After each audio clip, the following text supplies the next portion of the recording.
Senator, thanks for speaking with me today. I know you campaigned in Georgia recently, so you've seen the anger that people have had.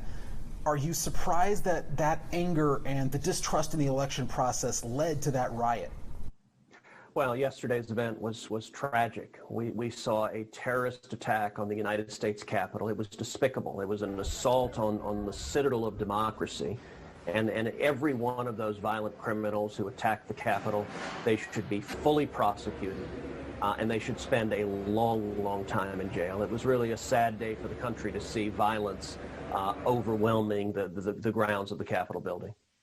There are a lot of calls for either the 25th Amendment to be invoked or for President Trump to resign for his role in inciting the crowds and potentially urging the rioters to break into the Capitol. What do you make of that? Well, I think the president's rhetoric was irresponsible. I think it was reckless, and I don't think it was remotely helpful. I think the calls for extreme action, things like the 25th Amendment, I don't think that's going to prove necessary. We have 13 days remaining of the president's tenure. He will leave office at noon on January 20th, and we are now in the process of a peaceful transition of power to the next administration, to the Joe Biden presidency. And that process commenced very early this morning when the Congress certified the results of this election. And at this point, we will do as we have done with each of the transitions from one president to the next. We will follow that very same process here.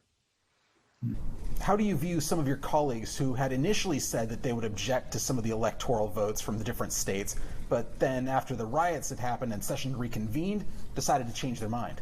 Well, sure. And there were several. Listen, when this terrorist attack happened, I mean, it was a traumatic experience for everyone in the building and for everyone across the country. I mean, I can tell you about the experience. I mean, we were on the Senate floor. We had all 100 senators were seated at our desks. Vice President Pence was presiding. Senator James Lankford, a Republican from Oklahoma, was speaking. And as he's speaking, we suddenly saw the Secret Service rush in and escort the vice president out of the room. And we're kind of looking around going, all right, well, what's going on? What's happening? And then shortly afterwards, more law enforcement came in, and then Capitol Police came in, and we halted the proceedings, and they barricaded the doors. And so we didn't know what was happening. When the assault began, we were in the Senate chamber, had no idea what was happening outside. And initially, they barricaded us in the Senate chamber with armed law enforcement officers protecting the chamber. I assume they did the same in the House. Ultimately, what they ended up doing was removing everyone from the Senate chamber and moving us to a secure third location that was away from that chamber. And then, as you know, tragically, the terrorists broke into the chamber. They did damage. It was horrific. It was horrific to see.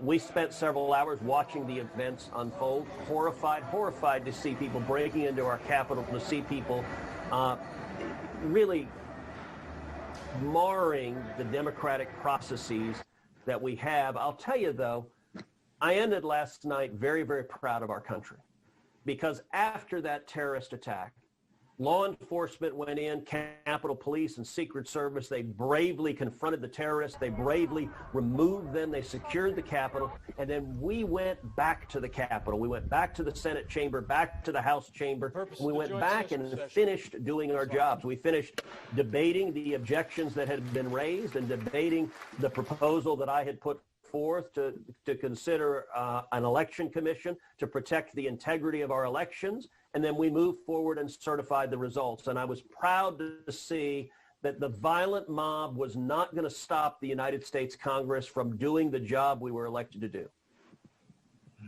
Well, it seems like the Republican Party has a pretty clear fracture within it. The party lost the White House and the Senate in this election and lost the House a couple years ago. So what do you think the GOP does from here? Well, the next step is that we will have a peaceful transition of power to the next administration. Joe Biden will be the next president. He will be sworn in on January 20th. Unfortunately, we're going to have, in addition to a Biden administration, we're going to have a Democratic Senate and a Democratic House. That means we're going to see a lot of proposals that I believe are quite radical and that will be very harmful to the state of Texas. And so I will continue doing what I've done for 8 years serving in the Senate, which is fighting for the men and women of Texas, fighting for more jobs, for higher wages, for more opportunity, supporting our safety and security, whether it's law enforcement or our military, and protecting our constitutional rights. And I think we are going to see some dangerous and radical proposal on the far left. And I fully expect to lead the fight defending the people of Texas and defending our jobs and defending our freedom. The Republican Party still has a lot of strength in Texas, but it seems to have lost that nationwide. Do you think it can get it back either through a change in policy or a change in tone and message? Well, right now our nation is badly divided, and there's sharp disagreements. I hope we see the country coming together more. If you look at the last 4 years, I think there's an incredible record of success on the policy front. I think we've adopted policies that have been good for the country, that have been good for the state of Texas. We've adopted policies, low taxes, low regulations that have helped millions of small businesses, that have created millions of jobs, that have helped wages to rise all across the country. All of that has been good and important and extraordinary. I think tragically the next 2 years we're going to see some very misguided policy that's going to do a lot of harm. But if you look at the last election, even at the same time that Joe Biden narrowly was winning the presidency, Republicans gained seats in the House of Representatives, and we held on to many of the closely contested Senate races.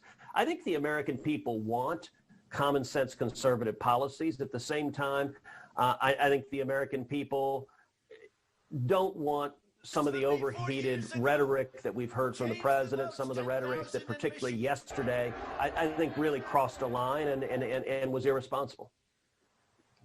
Senator Cruz, we appreciate the time.